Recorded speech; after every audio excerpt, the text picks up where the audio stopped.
நிலக்கடலை. வட்டார வழக்குகளில் வேர்க்கடலை, கச்சான், மலாட்டை மற்றும் கலக்கா ஆகிய பெயராலும் அழைக்கப்படுகிறது என்பது பலரால் விரும்பி உண்ணப்படும் கொட்டைகளை தரும் பருப்பு வகை தாவரம் ஆகும். இதை சுருக்கமாக கடலை என்று அழைக்கப்படுகிறது. இது நடுத்தென் அமெரிக்காவுக்கு பூர்வீகமானது. சீனா, இந்தியா, நைஜீரியா ஆகிய நாடுகள் இதை அதிகம் உற்பத்தி செய்கின்றன. இதன் தரப்படுத்தப்பட்ட பெயர்களாக வேர்க்கடலை, நிலக்கடலை, மணிலாக்கடலை, கடலைக்காய், கலக்கா, மணிலாக்கொட்டை, மலாட்டை என பலவாறாக வழங்கப்படுகிறது. இதற்கு கச்சான் என்ற பெயர் இலங்கை தமிழரிடம் பரவலாக காணப்படுகிறது. நிலக்கடலையை அவித்தோ அல்லது வறுத்தோ உண்ணப்படுகிறது. வெல்லப்பாக்குடன் கலந்து கடலை மிட்டாயாக உண்ணப்படுகிறது.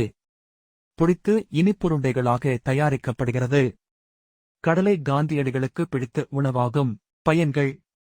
நிலக்கடலையில் மாங்கனீசு சத்து அதிகமாக உள்ளது. நாம் உண்ணும் உணவில் உள்ள கால்சியம் சத்துக்கள் நமது உடலுக்கு கிடைக்கவும் இது பயன்படுகிறது. நிலக்கடலையில் உள்ள ரெஸ்வெரட்ரால் என்ற சத்து இதய வால்வுகளை பாதுகாக்கிறது. நிலக்கடலையில் பாலிபீனால்ஸ் என்ற ஆன்டி ஆக்சிடென்ட் நோயிலிருந்து பாதுகாப்பதோடு இளமையையும் பராமரிக்கவும் செய்கிறது. நிலக்கடலையில் உள்ள தாமிரம் மற்றும் துத்தநாக சத்தானது தீமை செய்யும் கொழுப்பை குறைத்து நன்மை செய்யும் கொழுப்பை அதிகரிக்கிறது. நிலக்கடலையில் உள்ள ஒமேகா 3 சத்தானது உடலின் நோய் எதிர்ப்பு சக்தியை அதிகரிக்கிறது.